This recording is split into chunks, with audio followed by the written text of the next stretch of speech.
So hi everybody. To those who didn't say hi yet, you can just pay small attention to your microphone. You can see if it's muted or not, in case you have to talk to your family, etc. And then when you raise your hand, if you want to talk, make sure you unmute your microphone before you talk. Yeah. It's also nice to see if it's okay with you, unless you are in your bed and not presentable, that's fine. But if you can put the video, it's good because I can roughly see by your expression, I can see if you understand or not. If you fall asleep, I will try to wake you up, so if it's okay with you guys, you can put the camera so I can see how you two look like, unless you are shy or. So I'm recording this class. So if anybody has some privacy issues, you just let me know, and I will blur out your face. So if you don't want to appear at all in the video, please let me know. So before I post the video online, please let me know if you don't want to appear there. I will delete you. Otherwise, just make sure to do not say anything that you don't want to share with the whole world. Okay. So let's begin. So I will. I wanted to organize maybe the class in 2 or 3 parts. We can maybe make a round first around all of you guys, and maybe each of you can have opportunity to ask a question. This way we can know each other better, and you have opportunity to interact directly with me. And for the second part or third part, together we can decide together for the rest of the class. On my side, I try when I teach to remain technical. So if possible, I would not dwell too much on questions such as is lucid dreaming and astral projection really the same thing or not? Can I still astral project to have lucid dreaming if my chakras are not aligned? Is my spirit worthy of the experience, etc.? So I try to remain technical. We can indulge into these things if you really want to, if you really feel itchy about it. But I prefer to remain as technical as possible, and so that you come back and you know concretely what you have to do, what you have to perform, what you expect, etc. So that's my intent for today. So the first 30 minutes, maybe 30, 45 minutes, let's go around everybody. You can take 3-5 minutes each of you, or maybe 1 minute, ask a question, and then I will reply. I try to be fast to reply the questions, and then we will know each other. We say hi by this way. Is it okay with everybody? Yeah, that's okay. So shall we start with ladies maybe first? Meenakshi, you're the first one to. Yes, of course. Yeah. So, sure. I'm happy to start. So, to give a little background about me, Yuri, I got into lucid dreaming probably a year ago, and I was able to uh, pursue it for some time, for a few months. And then life got really busy, and I wasn't able to focus on any of the techniques. But it is something that I want to get back into again. My most the biggest challenge, the biggest hurdle that I face is I usually fall asleep the moment I hit the bed. So I've never had the fortune to experience the hypnagogic state and not seen patterns, not seen lights. The moment I hit the bed, even if I try to do a technique, I fall asleep, and I am asleep pretty soundly, and I only wake up in the morning. So that's where I'm not able to follow the techniques, and over the last few months, my dream recall also kind of came down. So forget going lucid, I wasn't even able to remember my dreams. It's something that I want to start practicing again. A couple of days ago, I have ordered this book called Dream Yoga, and I've just started reading it, and they have given us a technique on how we can be more aware Okay, in our I state. understand. Yeah. I understand. Okay. So on one side, what I hear from you is that you have difficulty to get into the practice, and you mention, oh, I'm kind of a deep sleeper and I sleep too fast and I don't see hypnagogia. Okay. Number one is you are not obliged to see hypnagogia as you know it. It seems like very often, 90% of the time, people think hypnagogia is only visual. It is not only visual. Hypnagogia contain five senses. So it's not only visual, it goes with sounds, sense of touch, etc. But many people think that hypnagogia is only visual. But even though you seem to be fixed on hypnagogia, you do not have to. You need to get accustomed with the techniques and to practice the techniques and to know what techniques are and how they work. Hypnagogia is good. It's good to practice liminal states and to be in between, kind of meditation, and then come in, come out from sleep, awake, and play with it. So maybe this is what you are imagining. But there are practices that you can implement that do not require for you to do some kind of meditation in bed where you don't have to sleep or something like that. Not at all. So and by my experience also, because I think some guys will probably feel close to what you just said, to have difficulty to begin the practice for various reasons: too busy, too sad, too depressed, too much work, kids are screaming or not sleeping, or have to give food to kids. I mean, all of that, stressful life, not enough sleep.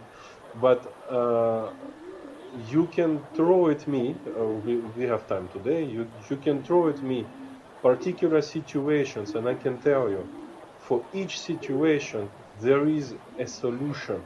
And you can actually take advantage of what you think to be a problem and take advantage of it for the practice.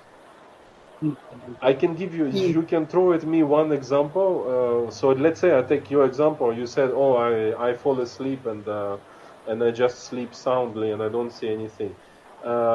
It has an advantage. It has a very good advantage is for fall asleep. Because, for example, there are guys who are a little bit too active with the techniques, and once they practice techniques, they can't fall asleep.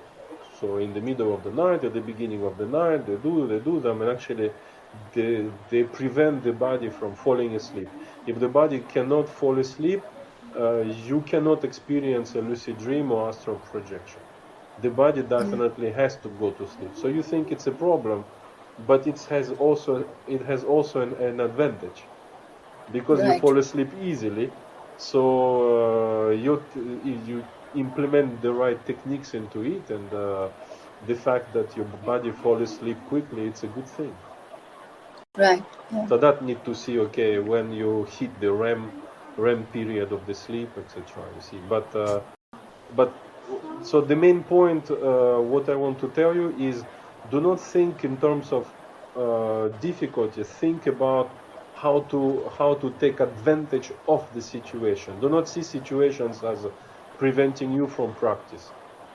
I have a long time practice, and I always found a way to do it. Just 1 second, Victor. This is the last time I told you. Okay? My kids are playing games next to me. Yeah? All right, Yuri. Yeah, sure. Will do. Thank you. So we have two more ladies, Grain or Sanja, or whoever wants to take the. We have one more woman, Dada, maybe. Anybody wants to ask a question? I'm giving first place to the feminine part of the meeting today. Okay, I can do it. I am from Serbia, and I started with lucid dreaming and conscious dreaming when I started with the yoga practice. And it was maybe in 2000 and then I was actually meditating a lot, and I was doing one practice, Tratak. It is looking at the candle flame.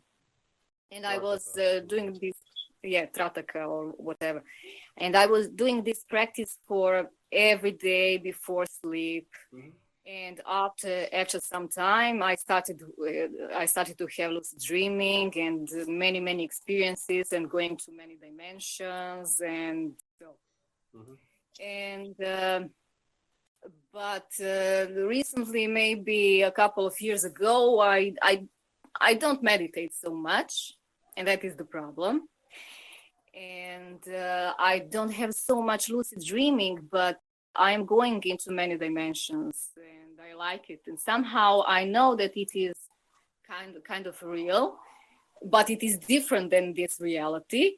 And I just live there for a couple of, I don't know, hours or whatever.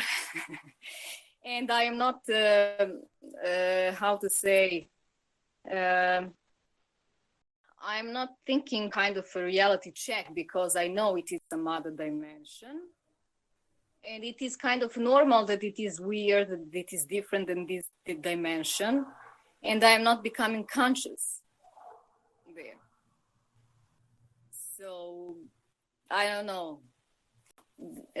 These are experiences that I am like now going through, but not lucid dreaming. I'm not conscious, just I'm going to other dimensions, and I remember when I am there, when I wake up, I remember that it is just a different dimension, and I am different being, So.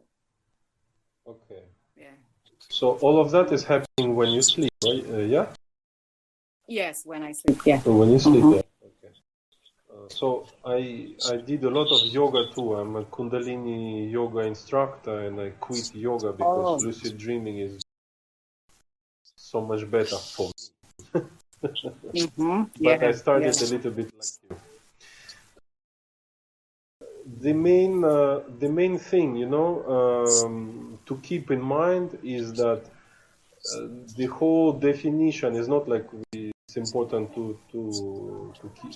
I mean, the definition of lucid dreaming is that you know that you are dreaming during the experience, and it's exactly the same for what you call changing dimensions or being in another dimension.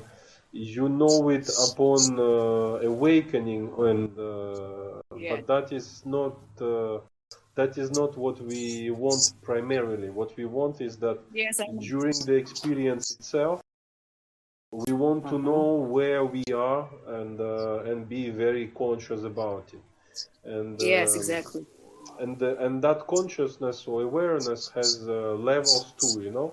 You can. I often give that example of somebody who is like you are under the water, but your face comes up a little bit with your eyes. You look around. I'm swimming, and then you go back under the ocean. But so it's a metaphor to say your lucidity surfaces a little bit, and then you go back to kind of normal. So it's not what we want. And another example is somebody who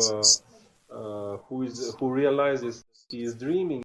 He goes to the fridge and open the fridge to try something to eat, and many oranges fall from the fridge, and the person starts to put oranges back in the fridge. It's not very lucid, it's not very conscious, in the sense that we don't care about the oranges.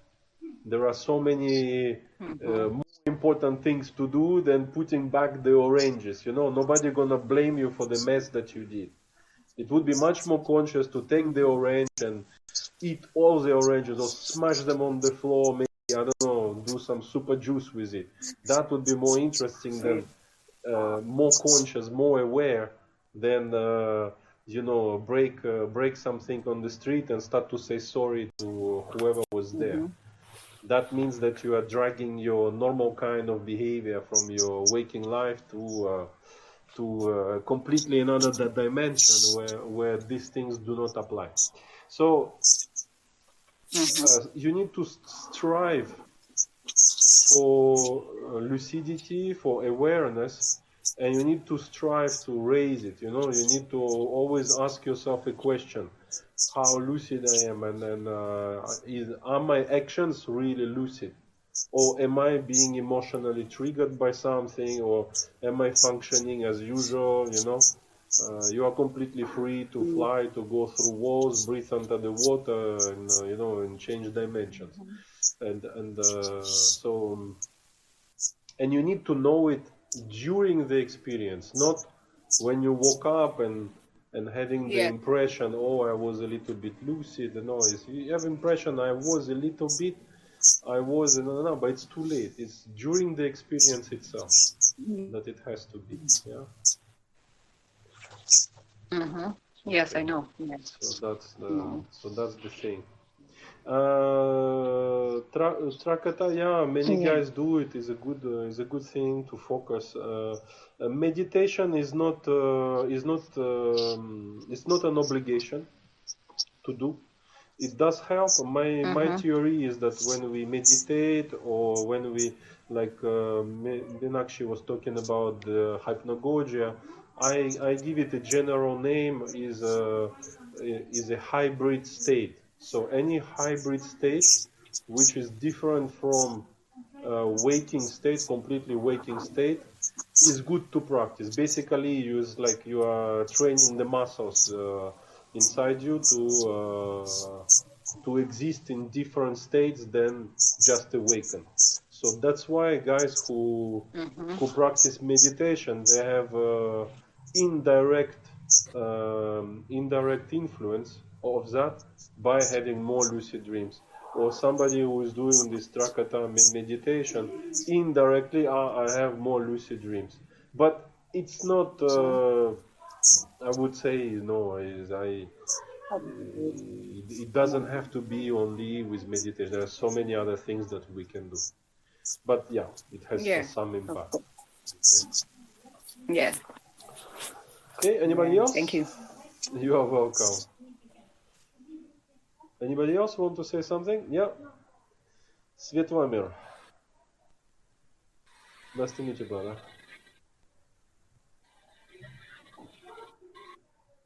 We can't hear you. You need to unmute. Yeah. Yes. Do you hear me now? Yeah. Hello. My name is Fatmir Vidov. I'm from Bulgaria. I'm practicing lucid dreaming 6 years from now.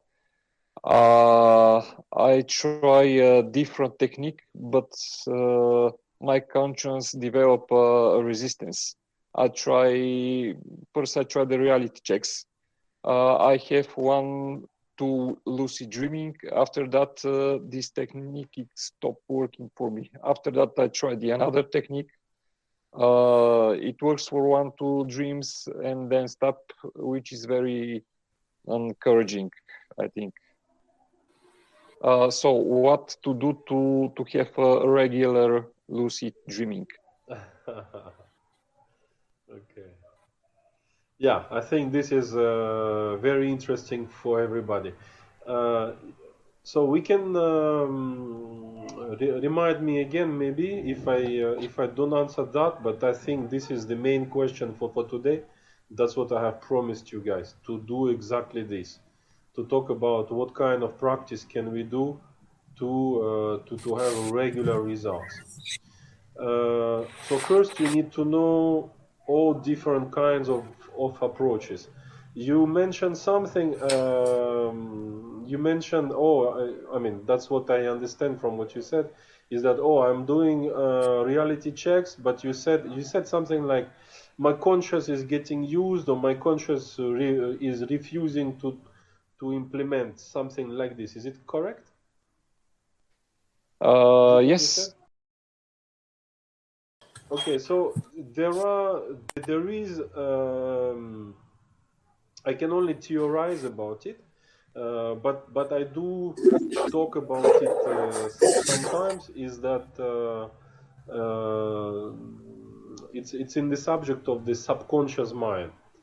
So what is subconscious? Subconscious is everything which is not conscious, just without talking unconscious. Okay, just conscious is you right now talking to me, looking at me. You are conscious about your body, and but you realize that there are processes inside your body that you do not control consciously, like your heartbeat, what your stomach does, what your kidney do, etc. And the same complex, the same subconscious complex is pretty much in charge, to my knowledge, to my theory as well, of the dream states, and also it's also in charge of the creation of reality. What I mean by that is that you can see me, but you have no idea how I exist inside your head. Your consciousness can acknowledge you. You can see, I can see Yuri, I mean, I can see Dada, Meenakshi, Mustafa, Fatmir, I can see all of you guys. That is my consciousness talking. But you created inside me, I have no idea how. You know, the light goes to my eyes, and after that, that's my consciousness stops there. How this light is being interpreted, how do you exist inside me, and does the Svetlamir exist inside the eyes of Sanjay in the same way as is inside my eyes? I have no idea. So that is a very simplified way to say and to acknowledge that consciousness is not the only thing. There is also inside me another process that is called subconscious that is in charge. So it is true, I think, I theorize, that that subconscious part can take decisions and for me it takes decisions. I mean, my opinion is that it takes the decisions for the well-being of myself. What does it mean? If I do something that is not good for my health and for my psyche, subconscious can overrun it. It will take it's not because Yuri decided to lucid dream tonight that subconscious says, yeah, sure, lucid dream as much as you want. So hence the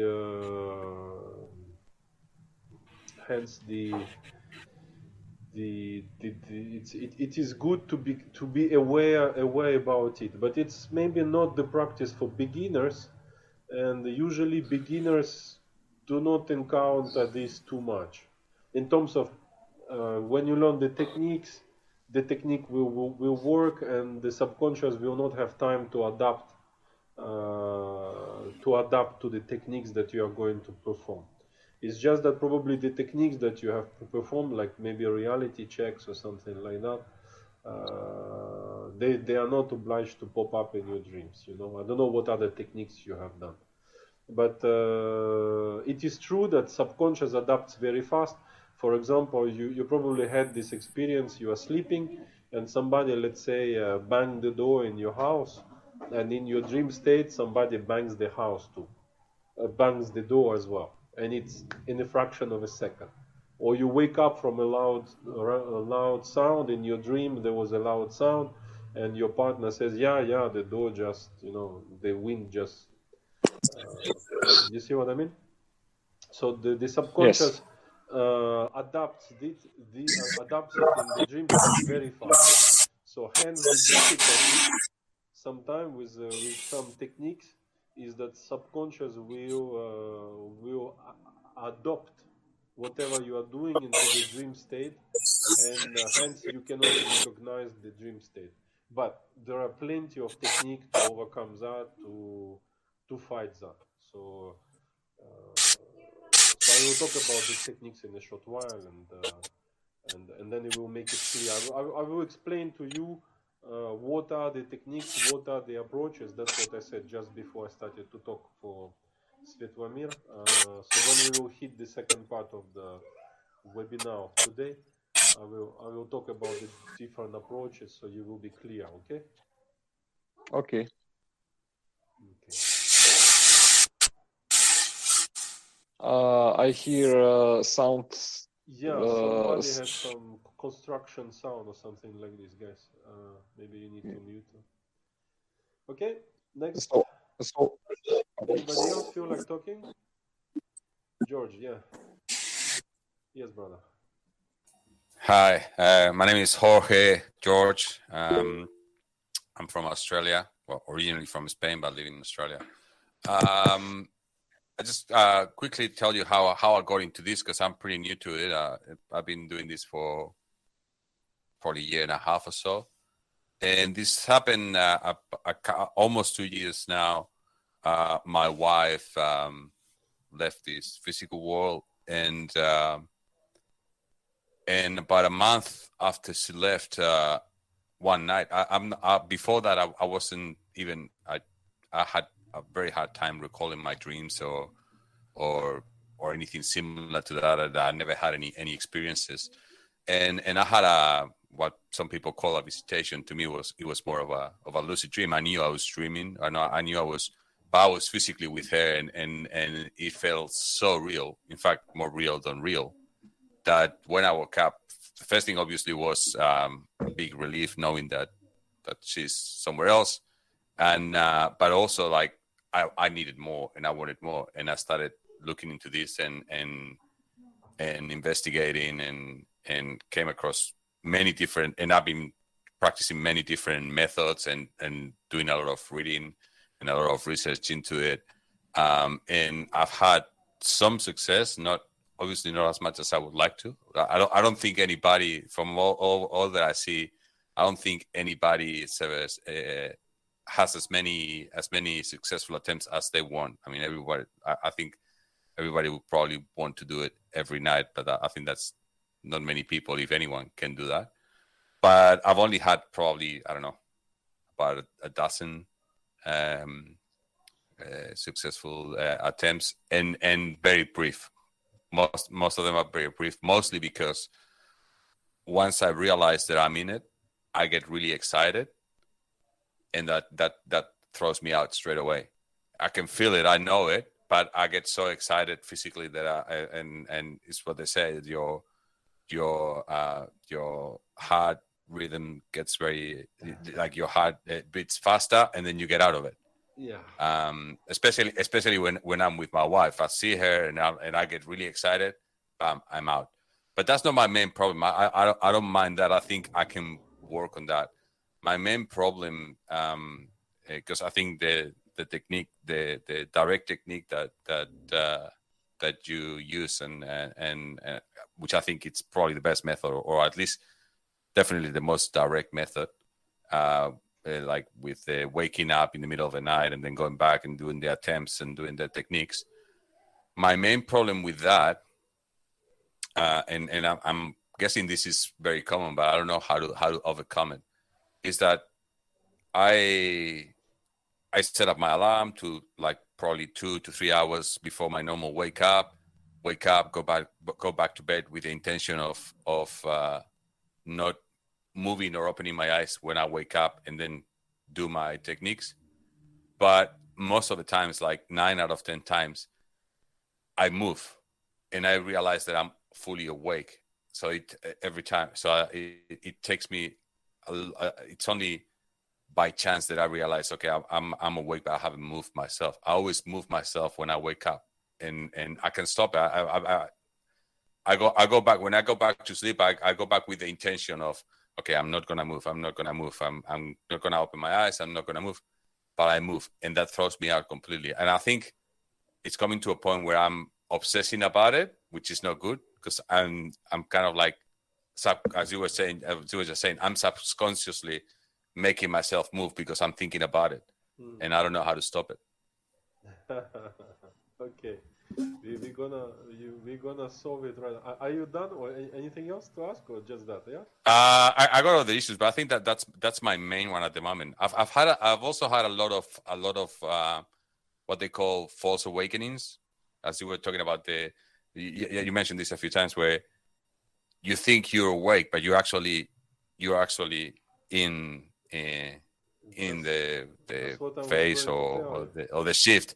I'm there. Like one of them was, as I said, so I'm doing this mostly to be with my wife. All right. So I remember I was trying the technique where you sit in bed. So I was trying that, and I'm trying it, and I'm sitting in my bed, and I look on the other side of the bed, and there's my wife sleeping, and I think, oh, I better stop doing this because I'm gonna wake her up. So I'm gonna stop my attempts. That was the whole point. She was never there in the real world. So I was in there, but just because I didn't want to wake her up, I got out of it, and that's happened. I reckon I've had more false awakenings than successes. Yeah. Mm-hmm. Okay, so first about the movement. If I don't know which part have you watched where I mentioned these things. In my course, for example, I talk about this, and I instruct very precisely to say, even if you have moved, you still perform the techniques. Why? Because you never trust an awakening, and you said it yourself. You have a lot of false awakening. You cannot trust your feelings or your idea of you being awakened or you have moved. It could have been a phantom movement, and you confuse it with a real movement. It could be a feeling of you being fully awakened, but you are in the dream state. So if there is a camera and you're not moving in your bed, you think that you woke up and you moved, but you are still sleeping. The only way for you to know where you are is to employ the techniques, and the techniques are kind of reality checks. All the techniques can be associated to be reality checks. So the techniques are used with the purpose to know where you are. Any technique that you do, yes, they have a kind of meditative, hypnotizing component to bring you to shift to other places, but one main component of a technique is to have a yes or no to tell you if you are awoken or if you are asleep. So so from now on you should not have that problem. You should completely ignore the fact that you have moved and move your attention from the movement to the execution of the technique, because only technique can tell you where you are. So that should make you happy right now. It does not matter if you have moved. It's better if you didn't move. It's the general advice, but we don't care if you have moved, because there will be only two possibilities. If you have moved and you're gonna do the techniques and they will hypnotize you, shift you back to the sleep, and it's fine, or it was a false awakening and you thought that you have moved, and the technique will tell you that you are still dreaming and you still have the success. So it does not matter if you have moved or not. You see what I mean?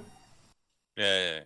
So I should treat all the movements as false awakenings, kind of thing. Yeah, I started to answer your problem by saying that we never trust an awakening. Take it as a habit. You need to put it under your skin.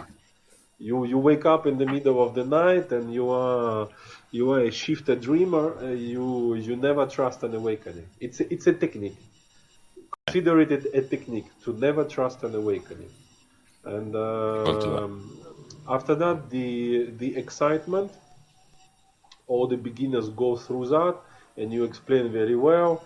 The excitement will trigger the body heart, and then the subconscious will wake you up thinking that you have a problem or something like that. If you do the alteration of breathing, you start to breathe in the dream state. You might alter the breathing of your body, and you might wake up too. And that's a technique, for example, for guys who don't like sleep paralysis. Breathing is not paralyzed. You might feel the breathing is a bit heavy, but you start to alter the breathing pattern to start to breathe faster, and that will wake you up. Or doing nothing will wake you up too, for those who don't like sleep paralysis. So the excitement, you will work it out, and your behavior, like you didn't want to wake up your wife while you have shifted, obviously, that will change too. You will become more daring over time, especially if you spend more time with me.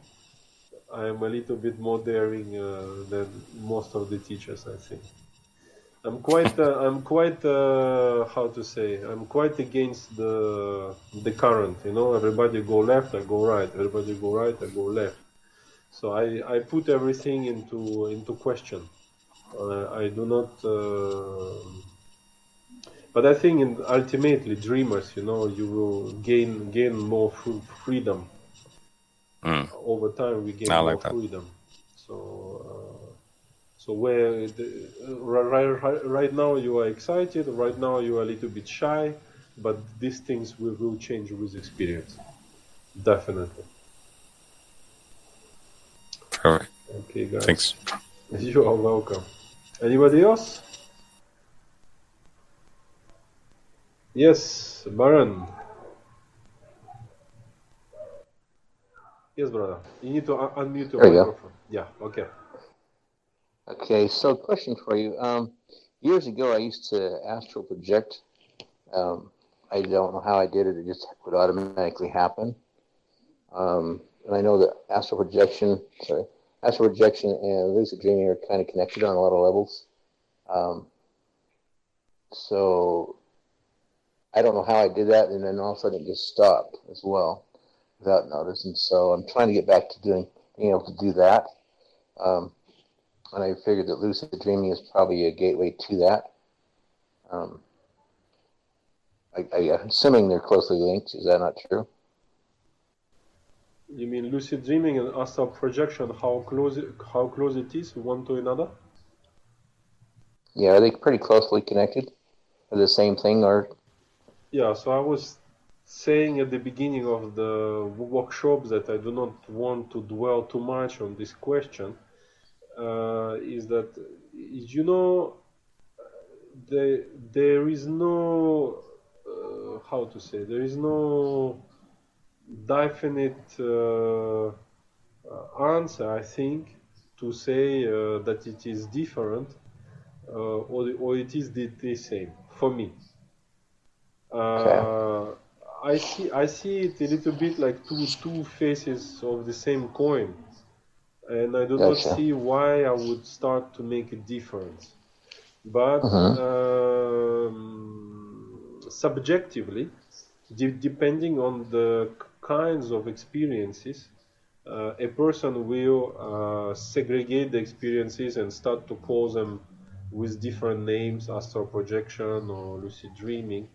But, you know, in terms of dynamics, in the dynamics within the environment, some guys will start to argue, and like I mentioned just before, I go against the current most of the time. I'm a big anarchist. So after listening to the guys when I started a long time ago, 20 years back, when the guys were saying, oh, when you are in astral projection at the lower levels and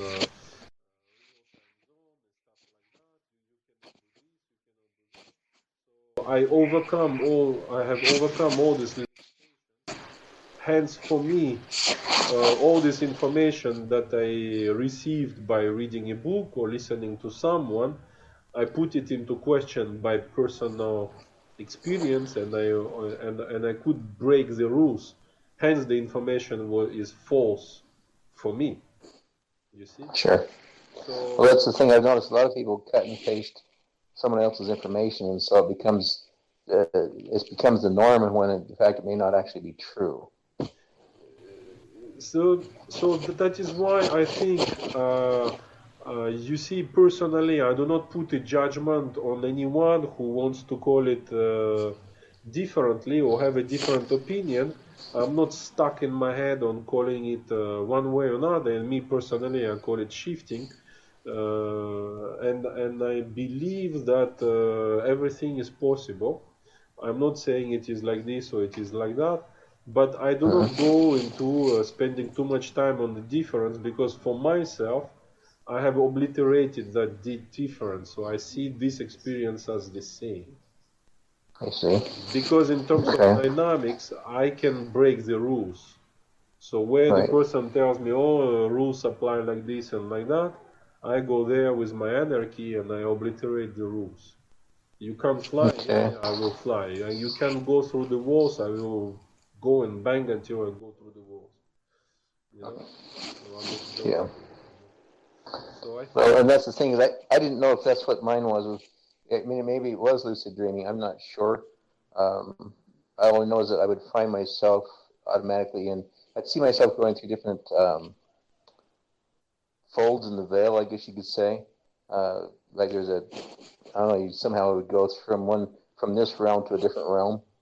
And sometimes there's like a fold and like a curtain, so to speak, and you go through there and you're someplace else. So whatever that is, I'm not sure. But other times I just find myself where I needed to be. And it was kind of an interesting thing, because a lot of times we'd have different problems here on the physical, and then I'd find myself out there somewhere in some other realm dealing with the problem entity, so to speak, that was causing those problems. And I'd go out there and deal with them, and then I'd wake up, and then it would seemingly solve the problem here in the physical. And so, like I say, I don't know what all that is, but that was the experiences that I was having. Okay. You know, there is a plethora of kinds of experiences that you can live thanks to these techniques. And for me they are infinite. There is no ending to how many kinds of experiences we can have. So I started by saying quite long time ago that the limit is my imagination. At some point of time, I even started to nurture my curiosity. I even started to go and listen to other dreamers, and then I'm like, okay, so you can go upside down like that, and one guy says, oh, I became a planet. I was like, what do you mean you become a planet? You know, I'm the planet in space turning around. I mean, you talk to a normal guy, he will say, oh, you're a little bit schizophrenic maybe. But, it's to say you can expand your experiences to crazy degree of freedom, for example, excuse me, I have a bit of flu, just flu, nothing nothing transmittable by Wi-Fi. It goes from changing dimensions. It's already quite crazy, okay, but you will say, okay, what do you mean by changing dimensions?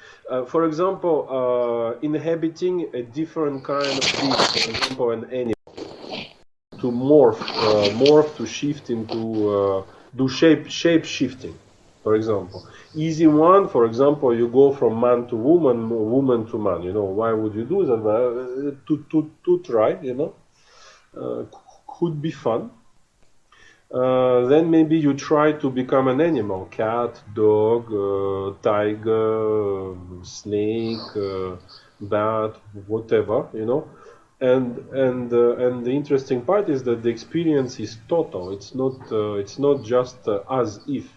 Is you become the cat. You have the whiskers. You have the ears. When you run, you feel the fur in the wind. You know, which you would not think about. You know. Okay, I have cats entering. It's a coincidence. You probably hear them. I have 3 cats. You becoming a cat, you know, you would not think about it. Oh, what does it feel to be a cat and running, and all of a sudden you become a cat and you start to feel the nails, and every time you take one step and you start running and the nails start to come out, and you feel the wind on all your hair, on all your body, and you feel all of that, and the tail, you know, and you start to balance with the tail.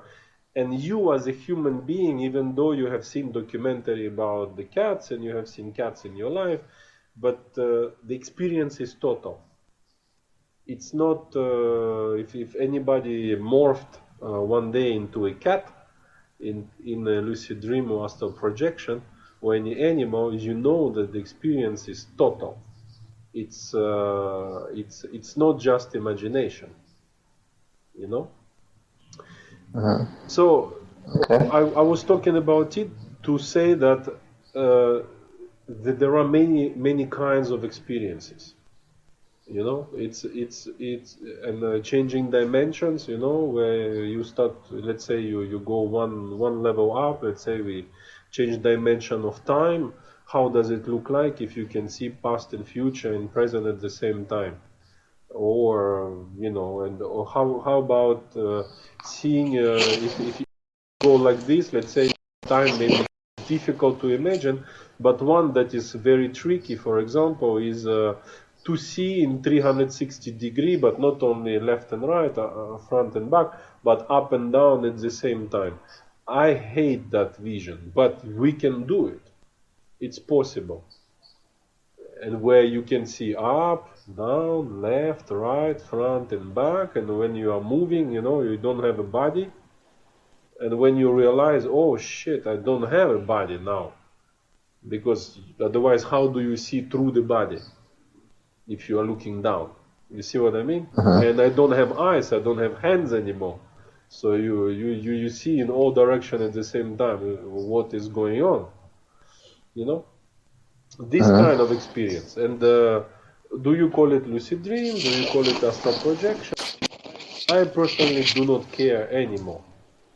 And the induction techniques are the same. Induction to provoke the experience. The techniques are the same for lucid dreamers, and they are the same for astral projectors. So we don't care. You know, you can be an astral projector, you can be a lucid dreamer. What we're gonna talk in the second part today, everyone will be interested. The techniques are the same. The dynamics are also the same. So we have three parts on the. I'm gonna introduce a little bit the second part of the workshop, and then we're gonna take a small break. So the learning process goes into 3 parts. Usually everyone is getting stuck on the first part, but we can work on the 3 parts of the learning process at the same time. It doesn't have to be one part only. First part is the induction, how to basically how to have the experience, how to open the door to the experience. So you learn all the techniques how to initiate it. Second part of the learning process is to learn the dynamics. Like Jorge, now I try to pronounce your name better. Jorge, so the second part is the dynamics. That's great. How not to wake up too fast, how to remain as long as possible within the shift, the state, how to travel around, how to manifest things, how to make things appear, how to find objects, how to find people, people who passed away, for example, like in your case. How to travel, etc. And then the third part is the application. The application. So why do you want to why do you want to open the door? Is the first one. Why do you want to stay at the party as long as possible? And the third part is what do you do at the party? What are the possibilities? So it's these three components make the overall practice, and you can do it at the same time, because I do not see the reason to practice all of these if you have no goal. You must have a goal. It creates a motivation for Meenakshi, who is a deep sleeper, to start to practice when she goes to sleep. Oh, I want to go, visit some superior yogi who gonna give me a solution for my back pain or neck pain. Jorge will be motivated to see his beloved wife who passed. Fatmir wants to visit the moon. Name it. But I don't know, Fatmir, if you want to visit the moon. That was imagination. Yeah. So you should have a goal. You must have a reason. It will create excitement for you to practice, so that you go to at night not to just to do the techniques, but you do techniques like a little baby with a toy, and the toy is interesting because at the end it's gonna give you amazing experiences. So the goals should be there. How to achieve goals? There are some. So that's in the third part of training that there are many things that can be done, but you should have a goal. And dynamics, we can talk about it a little bit. Why not? If we have time, I will try to be fast to explain this. So before I will propose to you guys to make a small break. But before we go to the break, I wanted to show you guys what I propose. What I propose as training. So in case you guys want to get involved with my training, I will give a 30% discount for my courses, and they are not expensive. So just give you a small presentation of what I do. You can see my screen, right? Now, guys. Yes. You can see my screen, right? Okay. How do I come out from here? Okay. So just one example, just to tell you, okay, that I'm not asking you crazy money in case you want to get serious. Okay. For example, for lucid dreaming, there's one guy that is quite famous. I know him a little bit myself too. Charlie Morley is not a bad guy. He's a good guy. But you see, for example, his course right now is 157 pounds, which is about 200 USD. And if you are into astral projection, one famous one is Monroe Institute. So I just picked today, and Monroe Institute, okay, there's a 5-day course, 6 nights, $2,000 US. Okay, I have no idea what do they give you in these 5 days, and I don't know fully, as I'm not sure that you get all the information with Charlie as well. He has all the courses, he has many courses there, but I can promise you, so if you go to me, you can see my website, right? Guys, you can see the website, right? Yeah. Yes. So module 1, you see, so that is the inductions, the one I was talking about.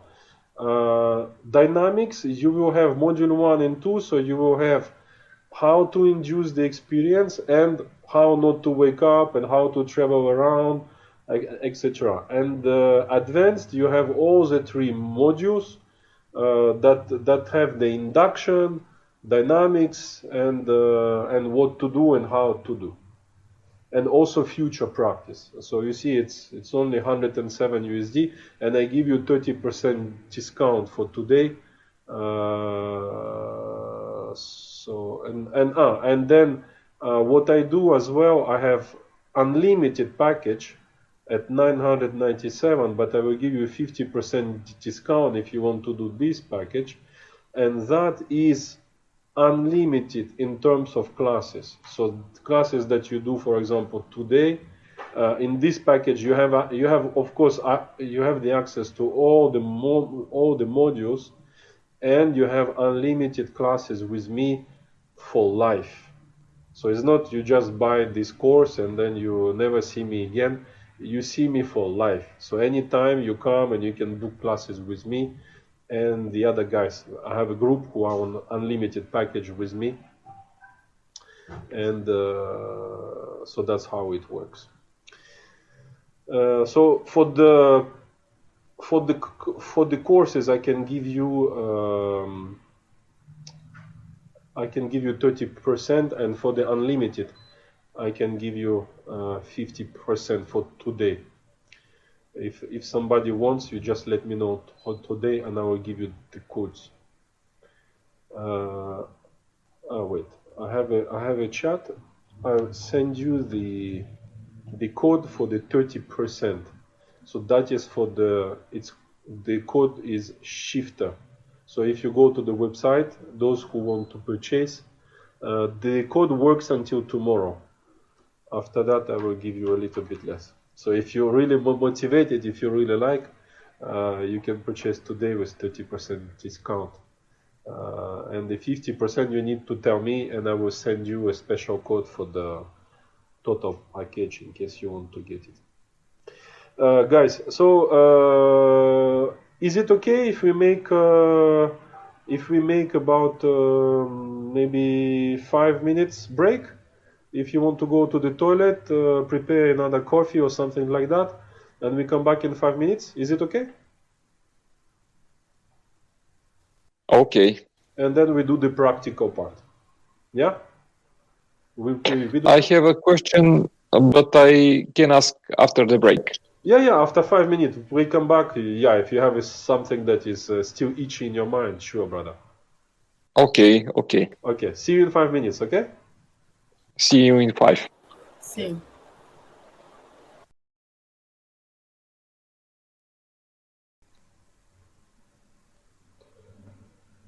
Shall we begin, guys? I think everybody is back, more or less.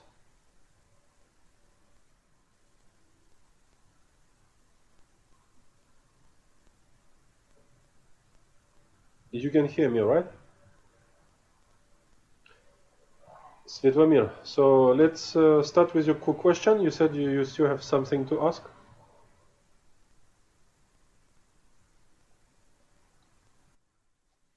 Do you hear me? Yeah, it's good. Okay. So when I start practice lucid dreaming, I bought the Charlie course lucid dreaming. I look all the videos, tried all the techniques, but for me, from one time after that, the techniques stopped working. I write to Charlie and ask him one-on-one session, and he said we can talk about lucid dreaming, but we can talk about why I cannot lucid dreaming. It's a little bit strange. I don't know. The question for me to you is, do you have sessions on one-on-one when we can discuss if I have a problem and my subconscious start to resistance of the techniques, and what is the decision for me? I do one-on-one as well. So you can do if you really need one-on-one. I didn't talk about it, but when you go to that page, let me send you the link. If you go to chat, I have sent you the links just now, right? Yes. Okay, just 1 second. So I will send you the link where you have the courses. Okay, so if you go to chat, okay, you will see there that there are sessions one-on-one. If that is really something that you need, so some guys prefer to have one-on-one rather than being in a group because you want the full attention on you and nobody else. But to be honest, the unlimited package, which will cost you, I say only because it's for life. If with 50% discount, it's 500 USD, but it's for life. It's small groups. Even though on that packages, I think I have about maybe 50 people, but never 50 people turn up. So it's like, a small group, maximum of I think a maximum 5-6 people come in, and some, but the person, how to book a class when you are on unlimited package is you launch you are the initiator of the class basically. So you come to the group of the guys who are on unlimited package and you say, I want to have a class on Saturday or Wednesday from this time to this time because you are in Bulgaria, and then for your time zone you have that slot of time, and then you see who can join you or not. The first person who launched the idea is the strong hand to have the class. I will always turn in. I have to wake up in the middle of the night. I will wake up in the middle of the night if I have to. So It's you not program necessary. the class and I come. Huh? No, but of course It's if we not can arrange a necessary. better time, we arrange a better time. But if no choice, you have the strong hand to say I want the class at that time, and then the other guys will have adapt. They will adapt. So. I didn't understand why it was strange what you said. I didn't capture what was strange with your interaction with Charlie Morley. But on my side, for the subconscious, for the experience that I have no secret about it. We can talk about it. But from my experience, a beginner is very lucky is that when you start to employ the techniques, the subconscious have no time to get the habituation. So the beginners do not face a problem of subconscious resistance at the beginning of the practice, and that lasts for months.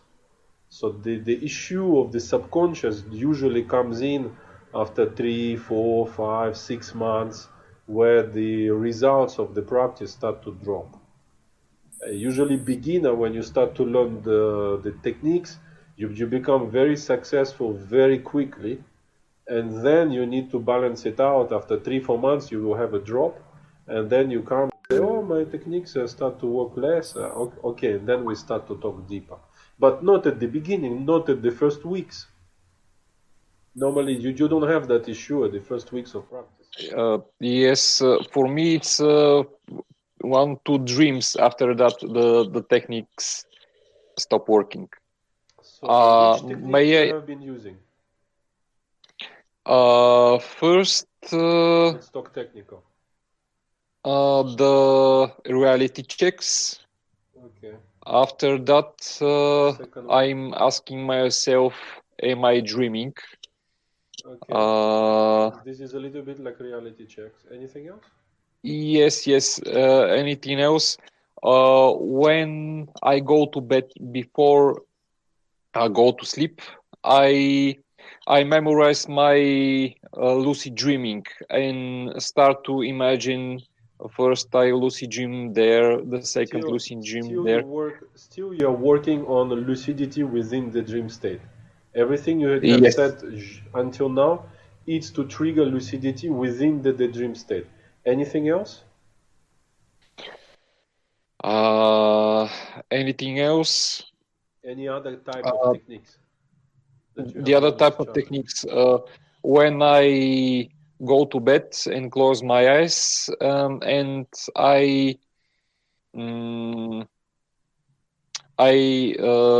put my concentrations on what I see or what I hear, and the images start to shifting the different shapes, and I asking myself, am I dreaming? No. Am I dreaming? And when I see the shapes, I answer myself, I am closer. Usually there's a tunnel which sometimes I see, sometimes it's pitch black. It's all dark, and on the end of the tunnel there's a resistance, like a wall. Svetomir, Yes. what is the directive? What are you supposed to do when you go to bed? What is the technique? What is the technique is about? I don't sure. And I don't sure what is the name you're of not the. sure. No, but what do you have to do? What are the results that you expect? I expect the lucid dream, the lucidity in dream. How you detect a lucid dream? Usually, when I dreaming without any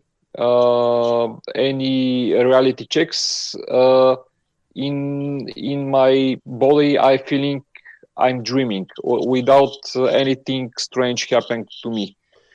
I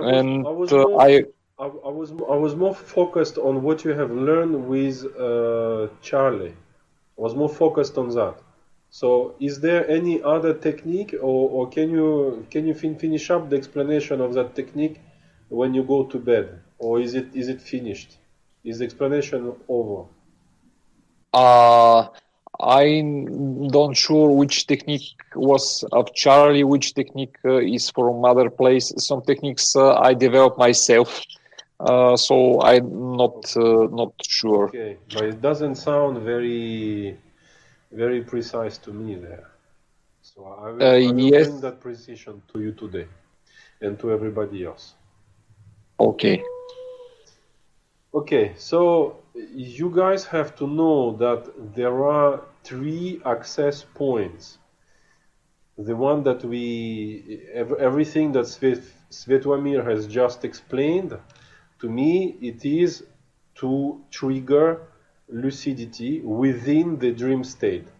Practicing the reality checks during the daytime, or go to bed and saying that I am going to be lucid, or something like that, or revive the dreams from before and modify them, or think about the lucid dreams from before. All of that is to trigger lucidity within the dream state itself. That means you are already dreaming, and thanks to all of these exercises, maybe if you are lucky, you will perform a reality check within the dream state. It's not very efficient, and Svetomir is a good example of it. It doesn't work very well. Guys who perform reality checks, sometimes they are lucky, they perform for one day and they get a lucid dream, but they don't get a stable practice. And when they are not lucky, they can be performing reality checks for months without yielding results. So it's all of these techniques have the access on the mnemonic inductions and the prospective memory, and in introducing new habits. So you take a habit during the day to perform an action, or you perform an action and you expect that action to be repeated during the dream time. And when you repeat it during the dream time, in your dreams, you start to do reality checks, and the reality checks become positive, and you prepare during the waking time, you prepare yourself during the waking time what you're gonna do when the reality check become positive. But the big issue with that, why I say that it is not efficient is because many things during your day will take priority. And the way that you practice the reality checks, or the way that you start to memorize, bringing the memory back of your dreams when you go to sleep, something else can take priority. Maybe you have issue at work or with your partner, or something is, boiling in your mind, and you're gonna dream about this and not about reality checks for months. And then all of a sudden you're lucky, So all of that, just the fact that you are spending time with me today it's giving you a chance to have a lucid dream tonight without talking about any technique. But the problem is you don't spend time with me every day, and sometimes you forget to do reality checks, or like I say, something else in your life takes priority because it's more important. It has more emotional impact on you as compared to performing reality checks. So hence this technique is not very efficient. You can do it as a supplementary, but it's not something that can give you a stable results. So that is one approach. The approach is you are within the sleep, and during the sleep you are dreaming, and during the dream you perform some kind of action that you have learned to do, and you become lucid. Or you know that you're not supposed to meet somebody who is already passed away, and then you meet that person, and then you tell, oh, I must be dreaming. Or, I always give the same example. The pink elephant comes to you and proposes to you to have a beer. And you tell yourself, okay, pink elephants are not talking, and he's also proposing a beer, so I must be dreaming. So it's called spontaneous lucidity within the dream state, but it's not something that can give you stable results. So it's not a stable practice. So we will not focus on this at the beginning. You can do it as a side project, but your focus should not be on that, expecting stable results. No questions so far? Everybody understood? That is one approach, spontaneous lucidity. Spontaneous, but you do this reality checks, mnemonic techniques, all of that, all the exercises that Fatmir was talking about. Yeah? That is one approach. There is another two. Anybody? Any questions? So far so good? Yeah? Okay. So there are another two approaches. So very often people think about the approach of kind of a meditative approach where you do your daily tasks, and then like a professional you go lay down, close your eyes, and you change dimensions. So that is more of a direct approach. It's called as well wake induced lucid dreams or wild, and I think astral projectors most of the time they talk about this approach. So basically, the way they describe it is shift. Go to sleep without losing awareness. So if you go to sleep, that means you go from waking state to sleeping state. Obviously, yeah. So that is another approach. So it exists. It's not an easy one because you go from waking state to sleeping state, and the big issue with that is that you need to learn a little bit about the sleeping cycles, And sleeping cycles, if you read about them, they start with REM, rapid eye movement, and then you quickly you go to deep sleep where there is not much dreaming going on, and then the sleeping cycle is finishing up by some REM sleep again. I'll make a small drawing to make you understand. So one sleeping cycle goes for 1 hour and a half, and so I'm gonna show you that. You see? So what I mean here you are awakened at this point of time, and then you fall asleep, and you have a small REM period of time here, and when you wake up you're gonna have another REM period of time here.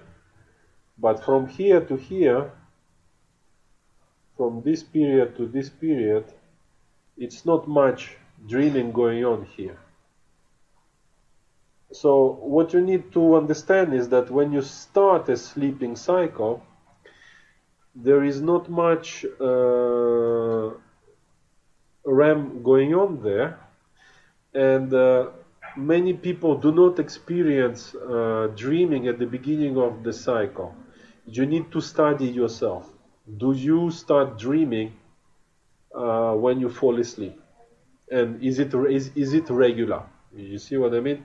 Like every night, you fall asleep and you are dreaming. You fall asleep and you are dreaming. Then probably you can say, okay, it's been 3-4 nights like that. Personally, I know I do.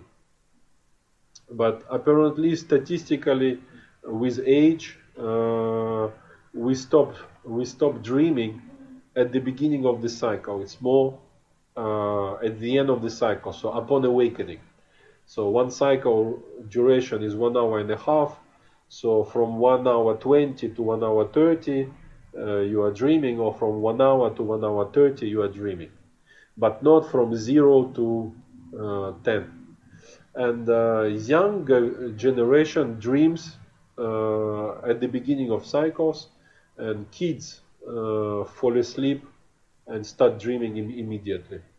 But I'm 40 something, and I know I do. So you need to know for yourself. But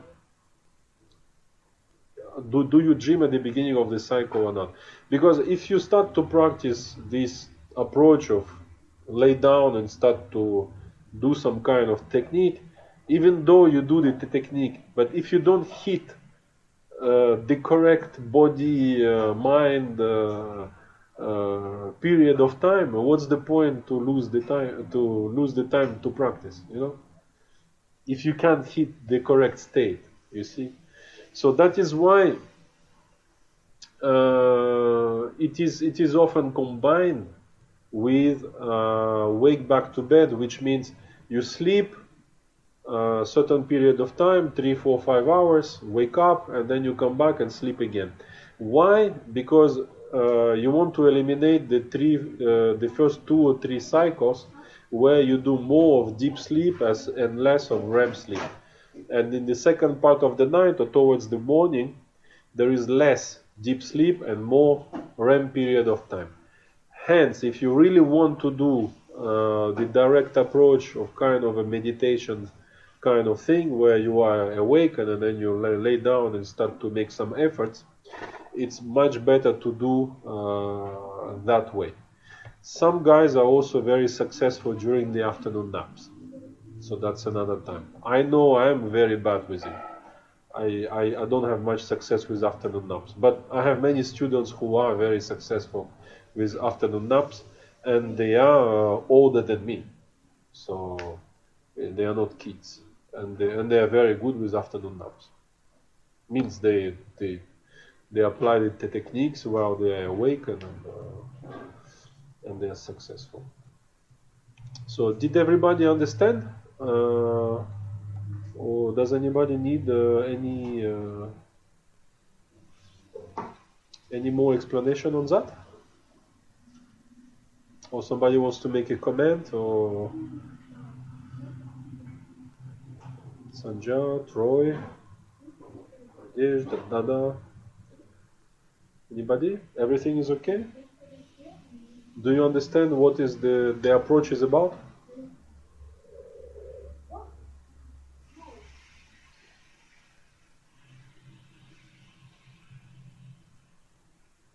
Yeah? Nobody says anything? Am I correct? Jorge, yes. I'll just ask a question, because I've seen different people say different things about when you're applying the direct technique or the wake back to bed technique. Some people say that you just need to like get up for like a couple minutes, like get up, go to the toilet, have some water, go back to bed. Whereas I've seen some of the people that say like stay up for like 40 minutes to an hour. Yeah. If I do that, I don't get back to sleep. That for me, that's like, yeah, I have to do it like very short. But is there much of a difference if you do one or the other? Yeah. Okay. So this is how it goes. It's not only it depends. You can take into account many parameters for the how much time you want to stay awake and when you want to implement wake back to bed. And by the way, wake back to bed can trigger lucidity without anything else. You don't need to practice anything. You just wake up in the middle of the night, you spend some time awakened, and then you come back to sleep and sleep again, and you will have results just by doing this. Okay, so to answer you, the simple way to understand it is the more time you stay awakened, the better. Because basically you wake yourself up. You know, some guys go to extreme and they drink coffee. I don't do that. Okay,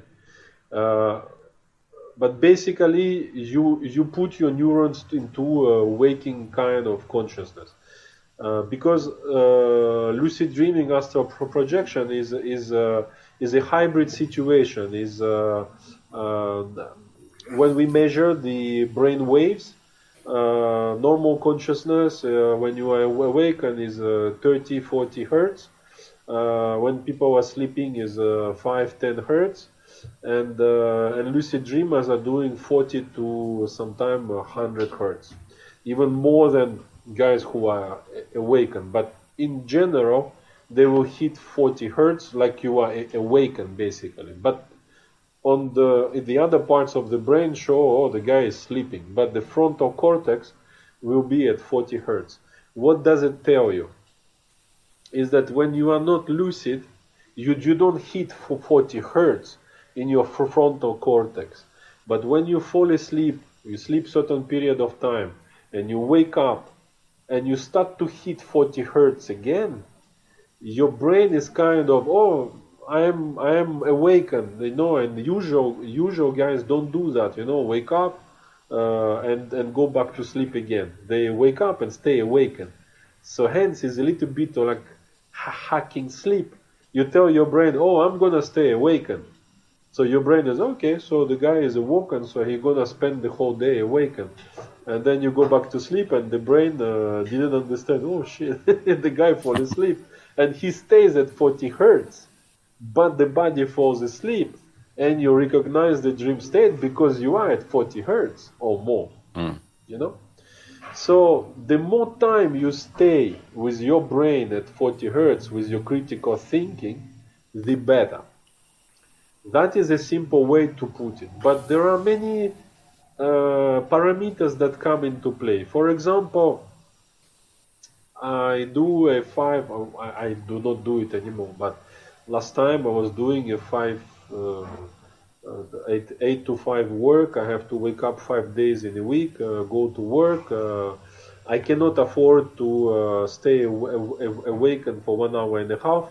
and then run the risk to do not fall asleep because it's not healthy, and I am limited by my alarm clock at 6 o'clock or 7 o'clock in the morning to go to work. So I cannot wake up at 3 o'clock in the morning, stay awake until 4:30, and then run the risk to do not fall asleep, and then I go to work and I'm tired, and you also take the judgment, are you a deep sleeper or light sleeper? So somebody, let's say, if we confirm that Miss Meenakshi is a deep sleeper and falls asleep fast, then you stay awake a longer time because you don't want to fall asleep and be too drowsy. So you want to resurface from the water a little bit more than the light sleeper before you go to sleep. But if you are a light sleeper, like me, then I was going very quickly to the bathroom, to the kitchen, drink some water, rehearse the techniques, and go back to sleep. Because if I stay awake and more than 5 minutes, I can't fall asleep immediately. You see, so I was doing like 5, 6, 7 minutes, and boom, and I go to practice immediately. Because otherwise I miss the wave, the sleepy wave, and my next wave is 1 hour and a half later. So I have to wait until I get sleepy. Yeah, that's what happened to me. Like anything more than 5-10 minutes, I can't get back to sleep. I waste. But remember, the longer you stay awakened, the better. So if you can afford, if you don't have to go to work in the morning, nothing is pressing you, why not stay awake a longer time? And guys indulge into kind of mental activity you can do on purpose. Read a book. Read a book about lucid dreaming, or watch a documentary about lucid dreaming. So you put yourself into the mood, So that's the answer. Watch your videos. How long? Or watch my videos, yeah, or make your own. So that's the answer. So that is for the direct or wild or astral projection. Okay, so the difficulty is, am I going to hit the right stage of sleep, and am I going to be capable to let the body fall asleep altogether? The beginners usually will have a difficulty to understand how is that I stay aware but my body goes to sleep. It's like contrary, go to sleep and stay awake, and go to sleep. What are you asking me to do? Am I sleeping or am I awake? So it's, you go to sleep, and the techniques will keep your awareness awake. But for a beginner, it sounds contrary. The effort is contradictory, So hence the difficulty. So that is so notice how I call it. I don't call it technique. I call it approach. So all the techniques, for example, that Fatmir was mentioning, so he mentioned a few techniques, but it was the approach of lucidity within the dream state. Approach. How to approach. That's induction. Approach within the dream state. The one we just described is the approach from waking state to sleeping state. So that's the approach number 2. So now approach number 3. Approach number 3 is upon awakening. So you just wake up and you start to practice techniques.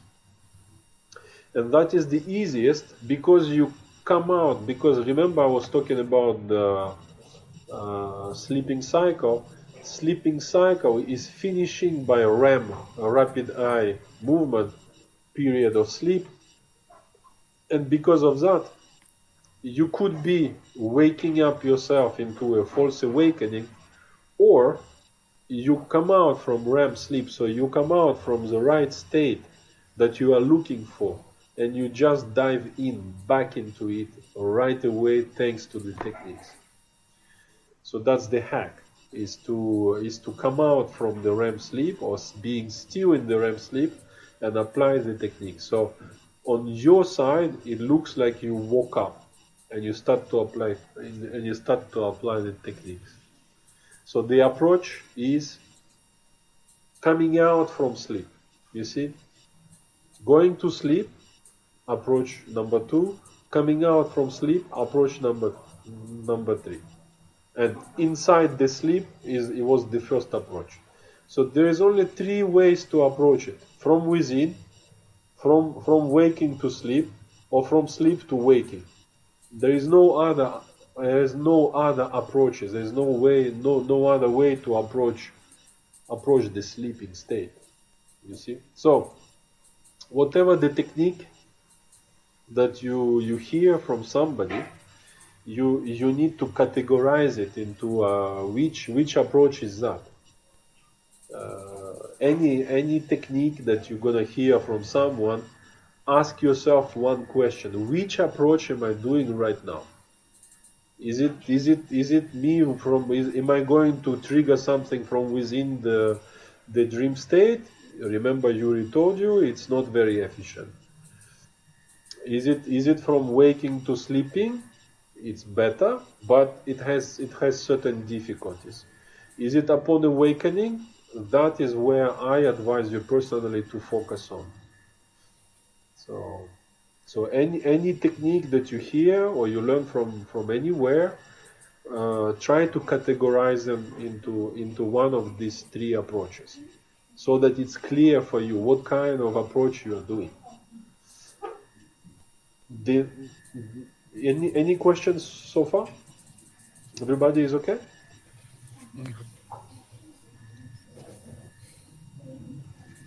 I'll give you a few seconds to think about it.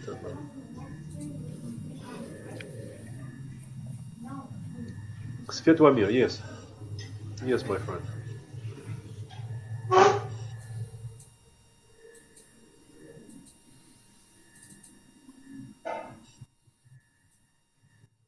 So that Giorgio Giovanni share with us is the 3rd approach. He wake up in the middle of the night, staying awake. After that, he go to sleep. This is the 3rd approach, right? Fatmir, I'm not sure, because Jorge didn't say if he only said that he's doing wake back to bed. But Jorge, can you precise if you are upon awakening? I've tried both, so because I've tried all of them, but I found that the waking back to bed and upon awakening, they kind of go together. So you try wake back to bed, and when you get back to sleep, you either, if you can do wake back to bed, you go straight in, as you said. But if you can, you still, depends on how much, how late you left the awakening, you can still do it upon awakening. So I've tried. I found wake back to bed was harder, like trying to stay and try to get in from awake and going straight in was very hard. I've only managed to do it a couple of times, and that's one of them was I actually had the whole hypnagogic imaging and all that, and I could feel it. Like the difference is, it's very, for me, when I've done it, it was very you knew that you were going into it. You go through the hypnagogic, and you know that you're going into it. Whereas the upon awakening, it was more, as we were discussing before, more like the false awakening. So you are trying the techniques and all that, where it happens, but you are in that in between. You don't really know whether you're awake or not. So it's hard to tell if you're doing it. But I think it's kind of like, as you were saying, kind of like a hack, because you get like 2 techniques for the price of one, or 2 approaches for the price of one, kind of thing, if you do that. Or that's how I see it. So I try both. And there is also think about something like this. When you're doing a wild or direct approach, when you start to do techniques when you are awakened, you know, when sometime you are sitting watching a movie and then because they had falls, you wake yourself up, or you know, driving and it's scary, poof, and you wake yourself up. It's called micro sleep. But because when you are laying down or sitting down, and so what I was doing is when I was practicing last time in a semi-reclined position, because my head was falling and waking me up, and my mouth was opening and my mouth was dry, so I was putting a pillow so that I don't bang like this and that my mouth doesn't open too much. But so that is jokes apart, and technical part of doing that apart is to tell you that even you do the direct approach, if you have a micro sleep during that, you know, you will have your consciousness will break sometime, you know, you woke up and you continue to do the technique, you fall asleep, you wake up and you continue the technique. You know that you fall asleep not for 1 hour, you only fall asleep for a fraction of a second. But can we consider that upon awakening then? You know? So then Is it? There wasn't there. I can't remember who it was. I think it was a famous. I can't remember who it was. I don't know if it was a scientist or a writer that had this. I think it was a scientist that they were falling asleep on a chair and they were holding something on their hands, and they put a metal plate under it, and they were holding some marbles or something. So when they fall asleep, they release the marbles. The marbles hit the plate, make a noise, and that's when they were using that as a trigger. As a trigger, yeah. Yeah. Thomas Edison, I think. Edison, yeah, that's right. Yeah. So but basically, yeah. So main is I think it should be quite clear. I am recording the class of today. You can review it again. In any point of time, make sure that you understand which of the approach you are using out of 3, and for me there is none others. Even if you use supplements, you don't do supplements alone. You do supplements with one of the approaches. Even if you use a mask, you don't use mask without an approach. It's an approach with direct or upon awakening. So whatever you are doing, whatever techniques you are using, it will be coupled to one of the 3 approaches. So you need to be clear which approach should you do. Do not do this technique, that technique. They will be all summarized into one of the 3 approaches. And before I leave you guys, I want you to understand the nature of the techniques, because everyone call it technique, everything is a technique. But on my side, I call technique. It's some mental exercise that you do inside your head, but you need to know what I'm talking techniques that are induction techniques. Okay, the technique that is telling you when you have achieved, or technique that is bringing you closer to the state. So whatever technique you do, you need to know when the technique is working or not. A little bit, not a little bit, entirely or similarly to reality checks. So for example, if you do technique of the sounds, I think it was Fatmir who was talking about the sounds. He was talking about the sounds that I don't know what was the direction from Charlie Morley with the sounds and the visuals. But let's say you do the technique of the sounds. Technique of the sounds is you focus on the sounds in your room upon awakening or when you fall asleep for a few seconds. You need to screen all of them one by one. Do not focus on one sound for too long. and you screen, and you need to find this. You need to find a sound that is not supposed to be there. Why? Because this sound that is not supposed to be there is telling you that you are dreaming, and that's what you want to know. Now, let's say you practice a technique of climbing a rope. So everything starts in your brain. You visualize yourself climbing a rope. At some point, you feel the rope. The moment you feel the rope, you know that you feel the rope in the dream state. Hence, you are dreaming. So you see, if you are visualizing and you don't feel the rope, that means you are not dreaming. If you are screening the sounds in your room and you don't feel a motorbike parking next to your bed, that means you are not dreaming. If your pillow is not talking to you, that means you are not dreaming. Maybe, okay, I catch myself there. Maybe, because you know, I talked about it at the beginning of the session today.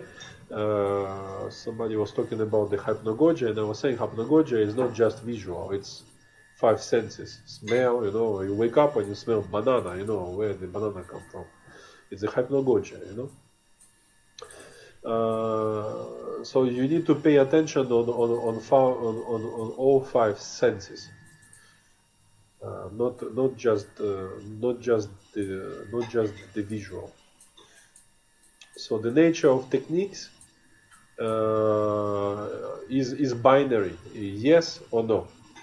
Any technique that you do, you need to know in a precise way how does the technique reveal itself.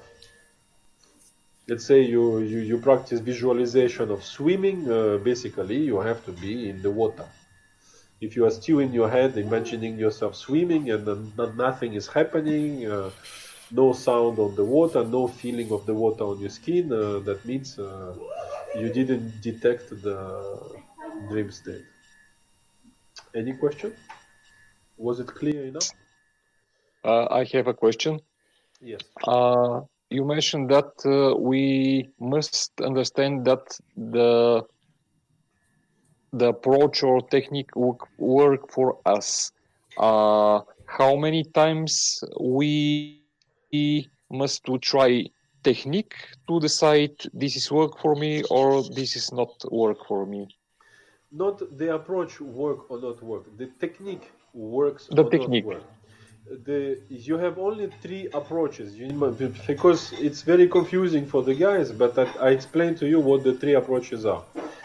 And I advise you to focus on the approach rather upon awakening, because it's the easiest. Yes, So I understand that. if I classify them upon awakening, and then you start to In the practice sleep. from waking to sleeping.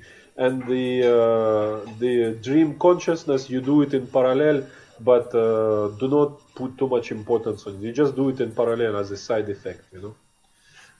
It's the techniques, you know, the basic technique of induction. You must know how does the technique reveal the dream state for each technique. It must be very clear for you. So when you do the technique, you expect certain kinds of results. Otherwise, you are doing technique and you don't know what you are waiting for. I understand. You know, I give you one example. For example, where the problem occurs for beginners. Some say, okay, you know the famous saying: if you look behind, if you look at, it was a philosopher who said that at some point, I think, and the guys are practicing this as a technique. Is the philosophers? I forgot which philosopher said that, but he said, if you look at the darkness long enough, you will realize that the darkness looking back at you. I forgot who said that. I find it beautiful. It's very inspiring for a dreamer. And the technique is you lay down and you close your eyes and you keep looking, you know, until you start to experience maybe hypnagogia, this and that, colors, sacred geometry, you know, something like this, you know. And but what do? You know, at what point of time you have to stand up? It has to be very clear, you know. So if you don't know when to stand up, The problem is you are laying down, looking at the ceiling, and you are looking at the stars, and you see stars, and then you wake up, and then you tell me the next day, Yuri, I woke up middle of the night, and there were stars, and I could see the stars, and I ask you, what did you do? I was still in bed looking at the stars, and what are you supposed to do when you see stars? Can somebody tell me? Does somebody know? What do you see? What do you have to do if your eyes are closed and you see stars? I asking myself, am I dreaming? No. You don't ask yourself if you are dreaming anymore. You see? You have not been trained very well. Who knows what do you have to do if your eyes are closed and you see stars?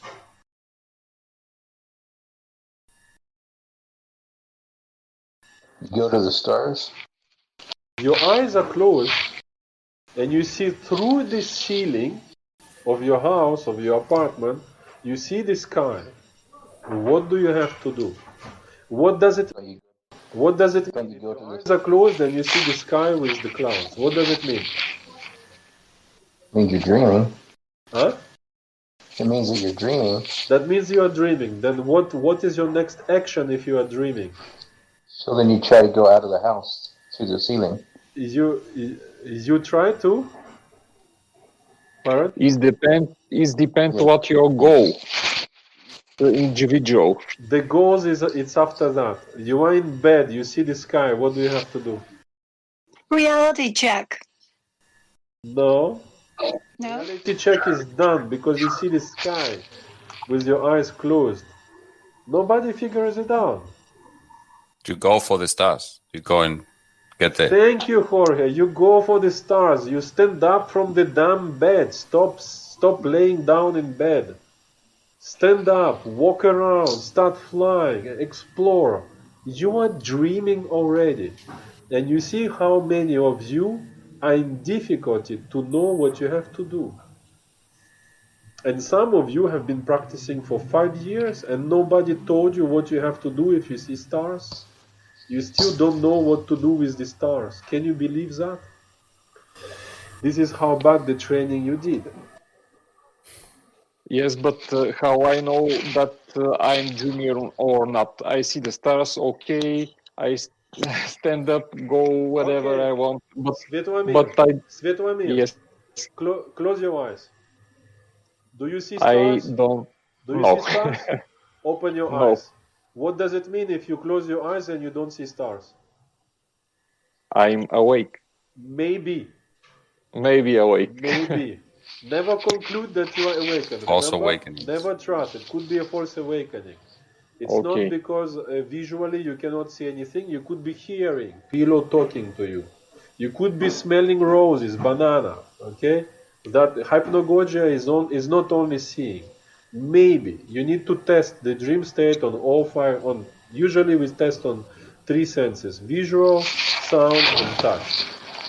But you can taste. So then you can taste, you can smell, but usually you will say, oh, I smell banana, maybe my fridge is open, maybe the skin of banana in the garbage, maybe my neighbor is eating banana and they smell it. You will find explanation. But if your pillow is talking to you, you will not look for an excuse. If your eyes are closed and you see aliens above your head, you don't do reality checks anymore. The alien is the reality check. The stars is the reality check. There is So no then I have a question question. of goals. Yes. So I have a question for you then. So, like when you're Baron, yeah. dreaming, how do you consciously ask yourself those questions? Like like if you're dreaming, how do you do any of these checks? Because when you're dreaming, a lot of times you're just dreaming and you're not even aware that you're just out there dreaming, right? And so, how do you bring yourself to ask those questions? Baron, I'm sorry. You will need to repeat the question one more time. I couldn't hear you very well. Okay, so I'm not sure how I got this device. Anyway, so when you're dreaming, how do you consciously make yourself ask those questions? Because typically when I'm in a dream, I just keep on. The dream has its own, it's reading itself, so to speak. So how do you consciously say, hey, I'm in a dream, and I'm going to ask these questions, or I'm going to go explore, or whatever. How do you do that? You will rewatch. I have recorded the class. Finger crossed, it's well recorded, and I will post the recording. Rewatch this class maybe 2, 3, 4, 5. When I've been learning, I watch things 10 times sometime until it gets to my brain. Because sometimes you hear the words, but they don't hit your brain as it should. I have explained the 3 approaches. Right. But what I'm saying is, when you wake up, your conscious mind that is asking me the questions right now is awakened. So your frontal cortex will kick in. So you will not need rely on some kind of miracle for you to realize that you are dreaming, because you wake up. That is why I say the easiest approach is when you wake up. When you wake up or have impression that you woke up, your frontal cortex kicks in. Hence, there is no difficulty for you to analyze the situation. I mean, I say there are difficulties, but they are, 90% of them are gone. So you will not have that difficulty that you mentioned. The difficulty is when you are dreaming. When you are dreaming, sometimes the pink elephant come to Baron and say, let's have a beer and change dimension. And Baron will say, yeah, sure, let's have a beer, change dimension. And then you wake up and say, oh my God, I had a beer with pink elephant, change dimension, and I still didn't recognize that I was dreaming. Yeah, this is more difficult sometimes, even though you are with a pink elephant. But upon awakening, your frontal cortex will come back to life. Hence, it is easier to ask all of these questions. But you need to be trained. You need to be trained, like I am training you right now, to do not question when you see the stars. You like Jorge looks like was more advanced of all of you for today, except those who remain silent. He knew what to do at least when he see the stars. You see, how many of you practice for many years, see the stars, and you still don't know what to do with the stars? It's crazy. You must know when when your pillow is telling, hey Baron, you shouldn't do astral projection. I'm like, yeah, my pillow is talking to me. Okay, what do you do, Baron, when your pillow is talking to you? Start to explore. You start to explore, exactly. If your pillow is telling you, Baron, you shouldn't astral project, what do you do, Baron? Explore.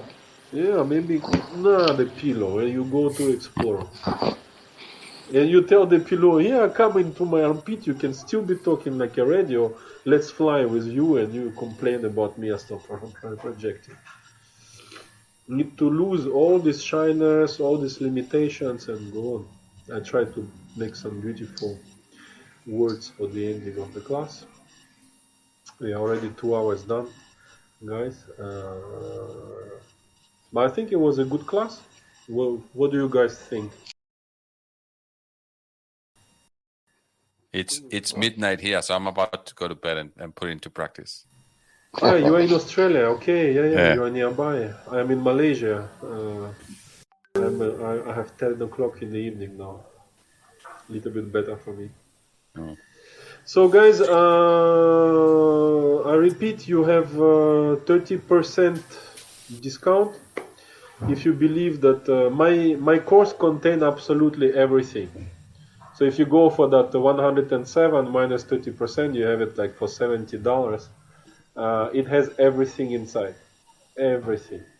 And you can still email me, you can still contact me, I'm contactable, I will reply. And of course you can start with that and then move to the unlimited after that, once you decide. Or if you think that you are in good hands with me, go for unlimited, and then we have classes in an unlimited way for life. I am the only guy on earth who is doing unlimited classes for life. and I will give you 50%, so it's about 500 USD.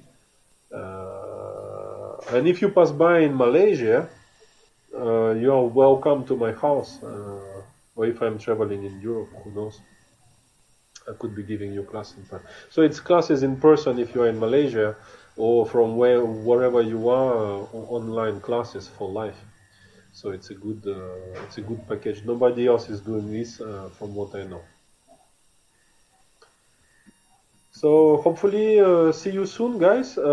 See you in the course if you decide to join, and I hope you enjoyed. Just think about, give it a little bit, maybe another few seconds if you forgot and something is really important you forgot to ask me. Yes, Fatmir. I want to ask you about the courses. The module 1, 2, and 3, is there a time which we can use it? For example, I subscribe now. After 1 year, I cannot look the videos on the course. No, Or is unlimited? no, it's for life. No. You buy the courses. It's the online course. It's a video course. So I compiled. It's a video. The advantage of it is that it's very condensed. It doesn't take 10 hours to learn. Each module is about 1 hour and a half. It's condensed. It's about 10 videos per module. So you go and you watch one video today, 2 videos, but you can watch all 10, 12 videos of one module in one shot in 1 hour and a half. But you can come and rewatch them. My advice: you watch them 10 times if you have to. Like I was telling to Byron, don't be shy about Okay. it. It's So for life. It's for life. Yes. What is the difference between the module 1, 2, and 3, advanced and unlimited online? The module 1, 2, and 3, it's a video course Yes. where you learn on your own, but you can still message me. I can reply to you. I do support. It's not like you buy the video course and I don't give any support. I'm here. It's my passion. The unlimited package, you have access to all these 3 modules plus unlimited courses like you have today, but this is free course. The unlimited courses with my group of my students, and you program any course you want on Wednesday, on Friday, on Sunday. You pay one time. So now I give you 50% discount, and it's for life. You don't have to pay again. You also have access to the three modules of video course, plus you come and program courses with me like we did today, but as many as you wish. So how many people it must to together to make a group? You said You have the strong hand to program a course. It doesn't have to be 2. You come and you just there's a group of people who are in the same unlimited package, and you say, I want to have a class on Saturday. If nobody wants to have a class on Saturday, you still have a class on Saturday with me alone. But I understand. Usually 2-3 guys will join. Usually, but not 10 or 15. Okay, you will not be sharing. But even if it's 10-15, it's still a nice class.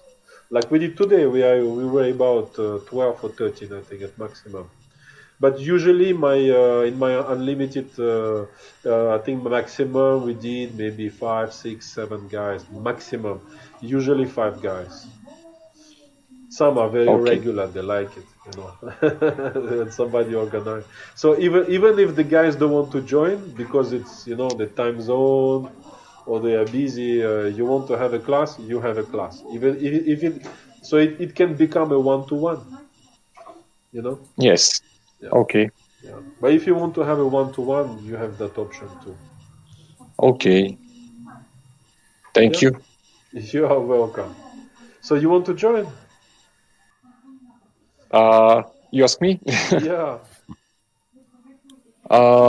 Yes, I think about it a little, but I think I Okay. will. In case some of you purchase the course with 30%, because I didn't give you the 50% discount. You purchase this, the money that you pay for the modules, we will deduct after that from the unlimited. So money is not lost, yeah. In case you wonder, do I pay twice? No, you don't pay twice. So don't be worried. Anything Yes, you have invested, it's not lost. maybe I try the module 1, 2, and 3, and after that I will decide. Exactly. Start with that, and then once you want to move, you move. Okay, guys. Okay. See you all soon. Thank you. See you. Good night or have a good day. See you guys soon. Thank you. Bye-bye. Thank you very much. See you. Here you give good health and enlightenment. Thank you, brother. See you guys. Bye bye. Bye bye.